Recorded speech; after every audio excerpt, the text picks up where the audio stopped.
Hi, I'm Rachel Abbasi. Welcome to the Recovery Daily podcast. As always, thanks for spending time with me. Hello, happy Thursday. Today I have been busy. I have been setting up my financial account with a new financial advisor. I'm pretty proud of that. And I made some Persian chicken noodle soup. I'm calling it Persian because I followed the Persian book, kind of. And I put like Persian spices in it. So that should be good, which is like cumin, coriander, turmeric. And then there's lots of herbs. So it's very Persian. And then I made some granola. My niece sent me a new granola recipe, so I attempted to make it. It's a little overcooked and not terribly as complex as I've done in the past, so I think I can add to it and and make it a little bit better, but it's a really good recipe. So thank you, niece, if you're listening. I don't think you are. That one of your sisters listens, but I don't think you do. But I love all of you. And today, this morning, my meeting brought back some memory bubbles of my drinking days. So I thought that maybe I would share those because I'm not unique and I did some weird stuff when I was drinking. So I wanted to share what that was. And so what the reading was, what was the reading called? Let me see. Pause, live action. The reading today was out of the big book, and it was called Flooded with Feeling, from page 370. And after the first part of the story, I almost stopped listening because I was flooded with memories, actually. And it started, so the story, what I heard was something about wandering, um, that the author of the story used to drink with friends, and the friends seemed to drink the same way, but the only difference was after drinking, the friends would go to sleep and the author would go wandering.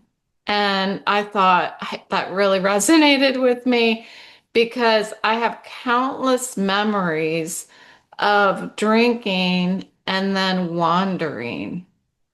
And this is all the way back to middle school. I remember drinking with my friends, and granted, that didn't happen very much when middle school because just not getting access to alcohol. But I remember being a freshman in high school, and it really picked up then. It really picked up as a freshman in high school. And I remember hanging out with friends, and I just had this tendency to go off by myself. And what I was feeling on the inside was that I didn't belong. I felt like I didn't fit in. And I felt things like, I wonder if they will notice. I wonder if anybody will miss me, that kind of thing. And yes, very selfish stuff, but why? Why was I feeling that way? Why was I feeling like I needed attention? Why was I feeling like I wasn't just one of the gang? I I I don't know. I don't know where it came from when I was that young. I just know that I felt it. And I felt it so much that through the years when I was in college, I did the same thing. I remember drinking and going to parties or hanging out with people from like before I was in a sorority, once I was in a sorority, no matter who I was hanging out with, I had this tendency to go be alone after I was drinking. I remember one night sitting in the stairwell of our dorm, and our dorm was like 10 floors. It was a high rise. And I remember sitting all the way on the top floor of the stairwell and just being completely drunk and just feeling like I was in another world. I was sad. I was crying. There was always something to cry about. I was always crying. Um, I talked yesterday about that feeling of loneliness, and I think that loneliness was a disguise, and it was very parallel with a feeling of just sadness and emptiness, and something was wrong. Something was wrong. And feeding myself alcohol, it it allowed all of those emotions to bubble up and come out. So the crying was worse when I was drinking. Um, and I clearly wasn't looking for any kind of solution. The only solution that I could find was the alcohol itself. That whatever it was doing, even though I felt sad, it felt like it was allowing me to process the feelings, and that's not what it was doing. It was making it worse. It was allowing those feelings to almost become uh, liquid, and that after they would come out of me in tears, it would just fall down to the core of me and it would just harden and stay there until the next time I drank. And it was for years that I did that until I was 42 and I stopped drinking. That still that same routine happened where I would drink and the feelings would just bubble up and come pouring out of me. Sometimes in a predictable way, sometimes unpredictable in a way that I was embarrassed about it later. Sometimes like later on, well, I shouldn't say later on, like in college, I would do embarrassing things. Like I remember one time when I was in college, I was walking out to my car for some reason. I was drunk and I was walking out to my car, and when I got there, I saw that my windows had been busted. So somebody had gone down this street where all of these college student cars were parked, and every other car, somebody busted the windows open with a bat. And I was just one of the lucky winners of a busted window. So what I did in response to that was I went to an ex-boyfriend's dorm room. He was in a fraternity, and we were no longer dating. And in a plea for attention, I think, that's how it translates to me now. I started crying, and I mean, I was just a blubbering mess. And all of these fraternity people were in the room, and this boy was sitting on his bed with the new girlfriend. And I was just like, my car was the windows were busted open. And I barely remember him saying, "What do you want me to do about it?" And then me kind of like crying and leaving. That's all I remember. And these types of reactions and just unpredictable behavior and needing attention and all of that stuff is embarrassing when I think back to it. I'm 51 now, and I'm still embarrassed when I think back to how I behaved. But I know now, after doing my own research and just trying to talk it all through, that there was something wrong with me. There was something wrong. I was depressed, and I did not seek professional help back then or anything. I just kept drinking. And somehow I made it through, and not making a total fool of myself, as far as I recall. I still had friends, so I must have not completely blown it. But I just continued to drink, and that's how I got through college. And I still to this day have these dreams, nightmares, that I didn't graduate, because I don't remember my graduation, because I was late. I was running across, this is real, this is not a dream. I woke up late on my graduation day because I went to sleep at 5 in the morning, and I woke up late and started running across the campus with my gown, like putting my gown on while I was running. My family was already there. Everybody was already seated, and I was running up and excuse me, like getting into my seat. And that's all I remember from my graduation, other than I remember my dad being there, and my mom, and my stepmom. And that's all I remember. And just ugh, it's terrible.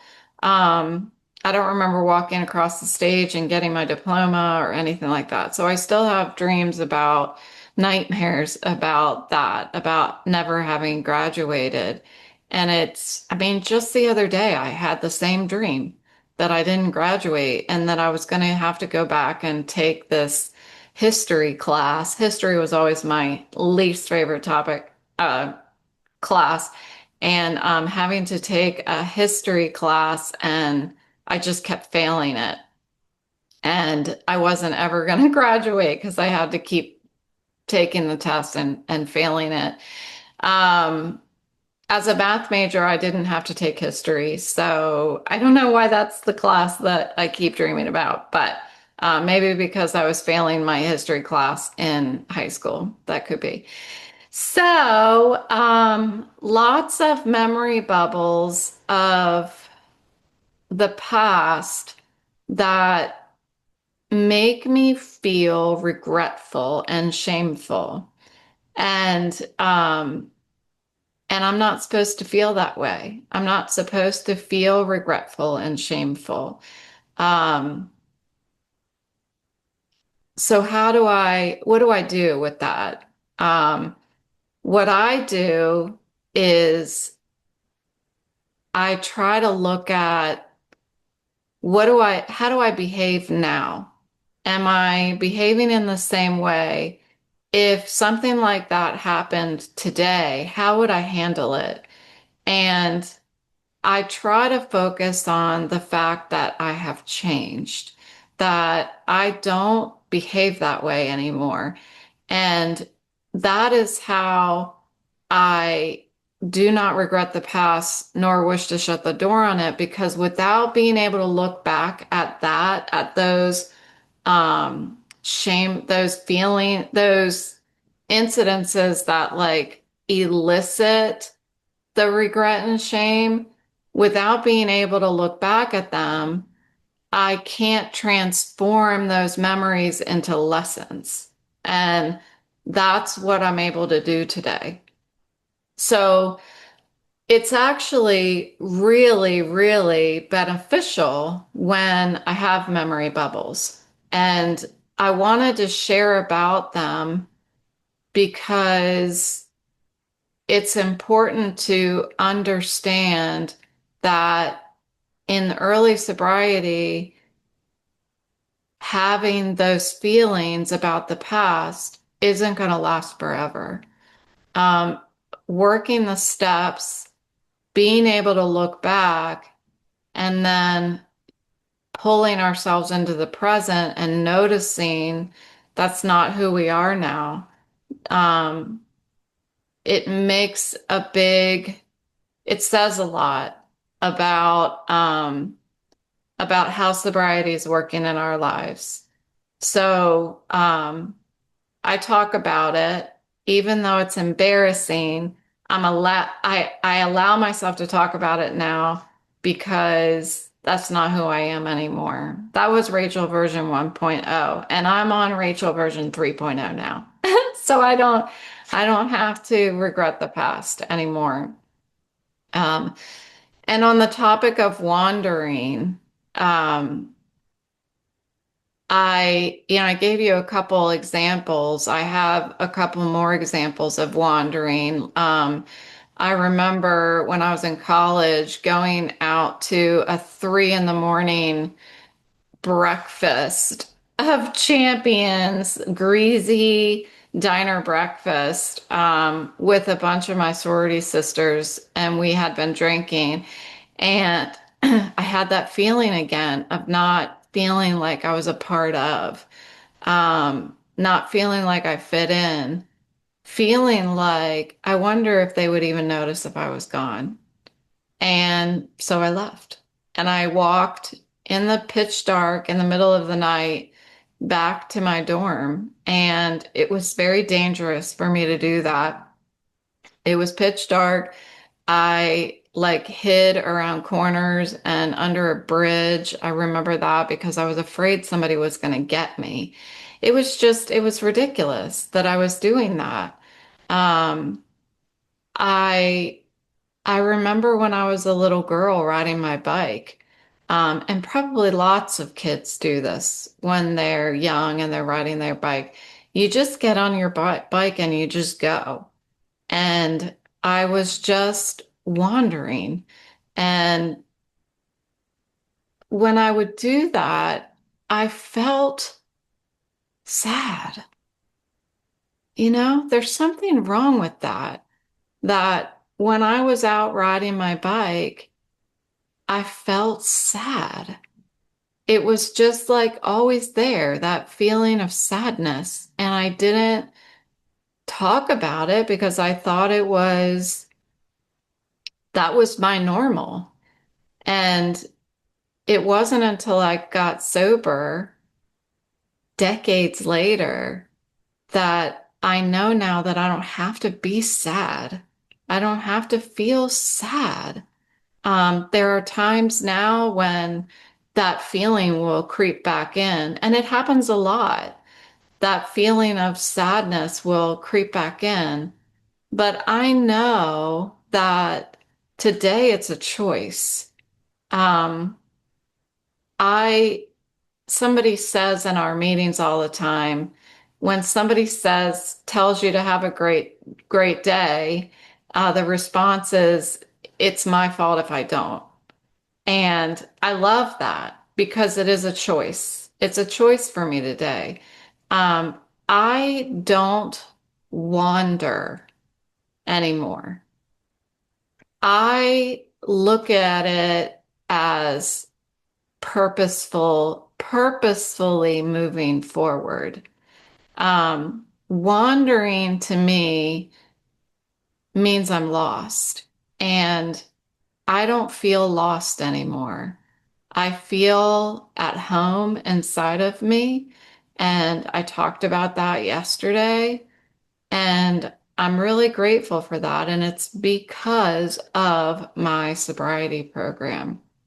When I had my stroke, I felt lost again, but it felt a lot more fearful than it did before my stroke. That feeling of sadness wasn't wasn't really connected to fear like it was after I had my stroke. And today I'm still working on that. I still talk to my psychiatrist every week, and we talk about the fear and the sadness. And what I know from experience is that it's not going to last forever. And my job is to open my mouth and talk about it.